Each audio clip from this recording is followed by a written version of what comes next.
আসসালামু আলাইকুম। আপনাদের সবাইকে স্বাগত জানাচ্ছি এখনকার আন্তর্জাতিক সংবাদে। শুরুতেই সংবাদ শিরোনাম। অপপ্রচারে বিভ্রান্ত না হওয়ার আহ্বান জামায়াত আমিরের। শেরপুরে নিহত জামায়াত নেতার কবর জিয়ারত করলেন ডাক্তার শফিকুর রহমান। ১৪,০০০ সাংবাদিকের তথ্য ফাঁস অভিযোগ, যে ব্যাখ্যা দিল নির্বাচন কমিশন। বিএনপি ছাড়া দেশ গড়ার অভিজ্ঞ আর কোনো দল নেই বলেন তারিক রহমান। এতক্ষণ শুনছিলেন সংবাদ শিরোনাম, এখন বিস্তারিত। জামায়াতে ইসলামীর আমির ডক্টর শফিকুর রহমান অভিযোগ করেছেন, একটি বিশেষ মহল সোশ্যাল মিডিয়া হ্যাক করে মিথ্যা তথ্য ছড়িয়ে দলের নির্বাচনী প্রচারণাকে কলঙ্কিত করার অপচেষ্টা চালাচ্ছে। সামাজিক যোগাযোগ মাধ্যম টুইটারে রোববার ১ ফেব্রুয়ারি এক বিবৃতি দিয়ে তিনি এই অপপ্রচারের বিরুদ্ধে দেশবাসীকে সতর্ক থাকার আহ্বান জানান। একই সঙ্গে তিনি ফেসবুকেও দুটি পৃথক স্ট্যাটাসে এ বিষয়ে নিজের অবস্থান তুলে ধরেন। ষড়যন্ত্রের নেপথ্যে কারা? ফেসবুক স্ট্যাটাসে আমিরে জামায়াত তার বক্তব্যে নাম উল্লেখ না করে রাজনৈতিক প্রতিপক্ষকে আক্রমণ করে বলেন, যারা আজ আমাদের বিরুদ্ধে অপপ্রচারে লিপ্ত তারাই অতীতে হিজাবের ওপর আঘাত হেনেছে, আমাদের মা বোনদের সম্মানহানি করেছে এবং প্রকাশ্যে নারীদের শারীরিকভাবে লাঞ্ছিত করেছে। যারা ভয়ভীতি আর অপপ্রচারের রাজনীতি করে তাদের কাছ থেকে আমরা গণতন্ত্র বা নৈতিকতার পাঠ নেব না। তিনি আরও বলেন, জুলাই বিপ্লবের মাধ্যমে জেগে ওঠা বাংলাদেশের মানুষ জানে কিভাবে সত্য মিথ্যা যাচাই করতে হয়। নারী অধিকার ও দলীয় অবস্থান। দলের ভেতরে নারীদের অবস্থান স্পষ্ট করে ড শফিকুর রহমান জানান, জামায়াতে ইসলামীর মোট সদস্যের ৪৩% নারী। তিনি বলেন, এটি কোনো স্লোগান নয়, এটিই আমাদের বাস্তবতা।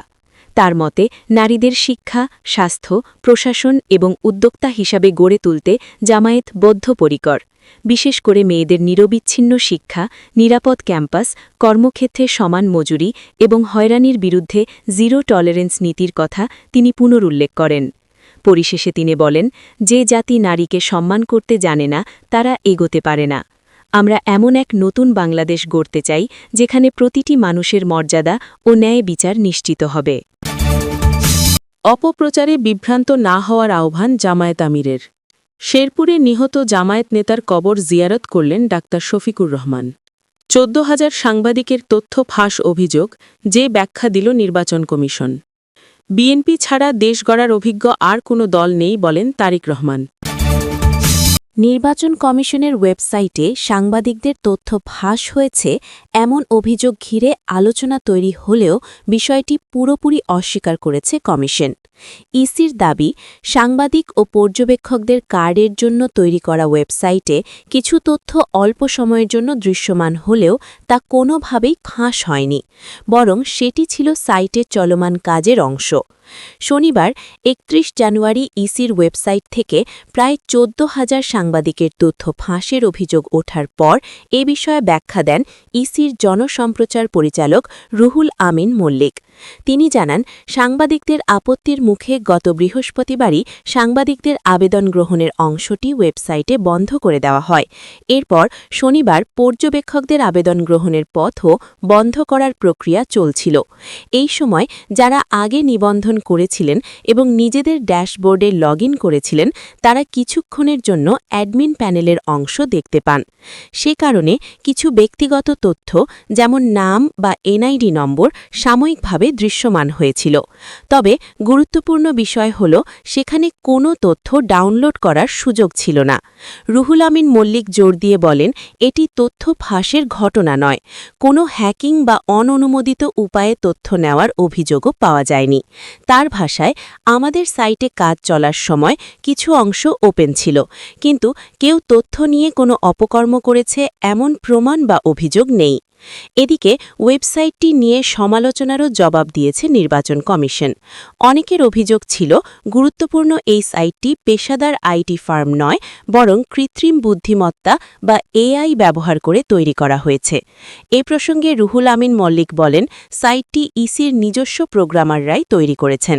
তার মন্তব্য, এআই দিয়ে এত গুরুত্বপূর্ণ একটি নির্বাচন সংক্রান্ত ওয়েবসাইট তৈরি করা বাস্তবসম্মত নয়। উল্লেখ্য, সম্প্রতি pr.ecs.gov.bd নামে ওয়েবসাইটটি তৈরি করে নির্বাচন কমিশন। আসন্ন নির্বাচন পর্যবেক্ষণের জন্য প্রথমবারের মতো গণমাধ্যম কর্মী ও দেশি বিদেশি পর্যবেক্ষকদের অনলাইনে আবেদন নেওয়ার উদ্যোগ নেওয়া হয়েছিল। তবে তথ্য সরবরাহ ও প্রযুক্তিগত জটিলতা নিয়ে সাংবাদিকদের তীব্র আপত্তির কারণে সেই সিদ্ধান্ত থেকে সরে আসে কমিশন। ফলে আগের মতোই এবারও সাংবাদিক ও পর্যবেক্ষকদের আবেদন ম্যানুয়ালি গ্রহণ করা হবে এবং যাচাই বাছাই শেষে পরিচয়পত্র বা কার্ড দেওয়া হবে।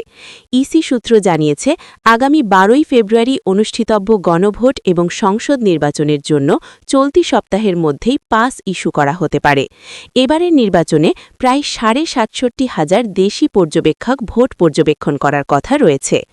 সব মিলিয়ে তথ্য ফাঁসের অভিযোগে বিভ্রান্তি তৈরি হলেও নির্বাচন কমিশন বলছে এটি কোনো নিরাপত্তা লঙ্ঘন নয়, বরং একটি সাময়িক প্রযুক্তিগত পরিস্থিতি মাত্র। বিএনপির চেয়ারম্যান তারেক রহমান বলেছেন, এখন সবাইকে ঐক্যবদ্ধভাবে দেশ গড়ার কাজে নিজেকে নিবেদিত করতে হবে, যাতে এই দেশ আগামীতে সামনের দিকে এগিয়ে যেতে পারে। বিএনপি ছাড়া এই বাংলাদেশকে সঠিকভাবে পরিচালনা করতে পারে না কেউ।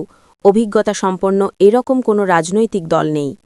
এই মুহূর্তে বিএনপি একমাত্র রাজনৈতিক দল যে দলের অভিজ্ঞতা আছে কিভাবে দেশকে সুন্দরভাবে সামনের দিকে এগিয়ে নিতে পরিচালনা করতে হয়। গতকাল শনিবার বিকেল ৪টায় আসন্ন ত্রয়োদশ জাতীয় সংসদ নির্বাচন উপলক্ষে সিরাজগঞ্জ বিসিক শিল্প পার্কে জেলা বিএনপির আয়োজিত নির্বাচনী জনসভায় তিনি এসব কথা বলেন। তারেক রহমান বলেন, বিশেষ করে কৃষকদের পাশে দাঁড়ানো জরুরি।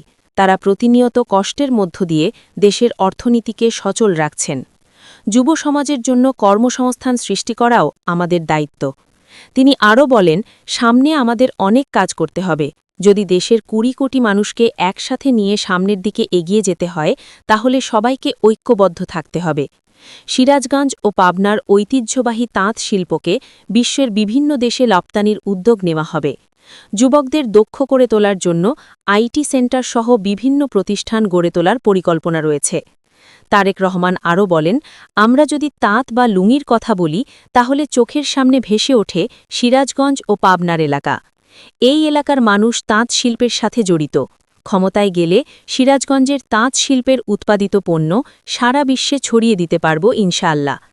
৫ই অগস্টে আন্দোলনের মাধ্যমে স্বৈরাচারের পতন ঘটানো হয়েছে। অনেকেই আপনাদের বিভ্রান্ত করার চেষ্টা করবে। দেখা মাত্র বলবেন, গুপ্ত তোমরা, কারণ গত ১৬ বছর তাদের আমরা দেখিনি। ৫ই অগস্ট যারা পালিয়েছে তারা তলে তলে মিশেছিল। জেলা বিএনপির সভাপতি ও সাবেক সংসদ সদস্য রোমানা মাহমুদের সভাপতিত্বে ও সাধারণ সম্পাদক সাইদুর রহমান বাচ্চুর সঞ্চালনায় বক্তব্য রাখেন বিএনপির জাতীয় স্থায়ী কমিটির সদস্য, সাবেক প্রতিনিধি, সিরাজগঞ্জ সদর ও কামারখন্দ আসনের সংসদ সদস্য পদপ্রার্থী ইকবাল হাসান মাহমুদ টুকুসহ সিরাজগঞ্জ ও পাবনা আসনের বিএনপি মনোনীত ধানের শীষের প্রার্থীগণ। এ সময় তারেক রহমানের সহধর্মিণী ড. জোবাইদা রহমান উপস্থিত ছিলেন। সভা শেষে সিরাজগঞ্জ ও পাবনা আসনের এমপি পদপ্রার্থীদের হাতে ধানের শীষ প্রতীক তুলে দেন। সমাবেশে জোলার উপজেলা ইউনিয়নের নেতাকর্মীদের সাথে লক্ষাধিক নেতাকর্মী উপস্থিত ছিলেন। পরে জনসভা শেষে তারেক রহমান টাঙ্গাইলে নির্বাচনী জনসভায় যোগ দেওয়ার জন্য রওনা দেন। এদিকে সকাল থেকেই সিরাজগঞ্জ ও পাবনার বিভিন্ন এলাকা থেকে হাজার হাজার নেতাকর্মী ও সমর্থক সমাবেশে যোগ দেন। বেলা ১২টার মধ্যেই সমাবেশস্থল এবং আশেপাশের সড়ক কানায় কানায় পূর্ণ হয়ে যায়। সমাবেশে জেলা পুলিশ ও আইনশৃঙ্খলা বাহিনীর পক্ষ থেকে নেওয়া হয়েছে কড়া নিরাপত্তা দেওয়া হয়েছে। এছাড়াও সার্বিক নিরাপত্তায় আইনশৃঙ্খলা রক্ষাকারী বাহিনীর পাশাপাশি বিএনপি ও তার অঙ্গ সংগঠনের ৭ শতাধিক স্বেচ্ছাসেবী মাঠে ছিল। এছাড়া মঞ্চের দুই পাশে ডিসপ্লের ব্যবস্থা করা হয়েছিল। সমাবেশে জেলার ৬টি সংসদীয় আসনের কর্মীরা বিভিন্ন রঙের পোশাক ও টুপি পরে সিরাজগঞ্জ বিসিক শিল্প পার্কে প্রবেশ করেন। উল্লেখ্য, এর আগে ২০০৬ সালের ২৪শে ডিসেম্বর তিনি সিরাজগঞ্জের কামারখন্দ উপজেলার জামতৈল ধোপাকান্দি বহুমুখী উচ্চ বিদ্যালয়ে জনসভায় উপস্থিত ছিলেন। ২০০৮ সালে দেশ ছাড়ার দীর্ঘ ১৭ বছর পর ২০২৫ সালের ২৫শে ডিসেম্বর তিনি লন্ডন থেকে বাংলাদেশে ফিরে আসেন। আতাউর রহমান আজাদ, টাঙ্গাইল জেলা থেকে। বিএনপির চেয়ারপারসন তারেক রহমান বলেছেন, এবার আমাদের আগের দিন থেকে ভোট দেওয়ার প্রস্তুতি গ্রহণ করতে হবে, যাতে আপনার ভোটে অন্য কেউ ভোট দিতে না আসতে পারে। যার যার এলাকার ভোট কেন্দ্র সতর্ক সৃষ্টি রাখতে হবে। সঠিক কেউ ভোট দিচ্ছে নাকি অন্য এলাকা থেকে এসে ভোট দিচ্ছে, এ ব্যাপারে সতর্ক থাকতে হবে। সবাইকে সকাল সকাল ভোট কেন্দ্রে যেতে হবে। গতকাল শনিবার সন্ধ্যায় টাঙ্গাইল উপজেলার দরুন চরজানা বাইপাস এলাকায় নির্বাচনী জনসভায় প্রধান অতিথি বক্তব্য তিনি এসব কথা বলেন।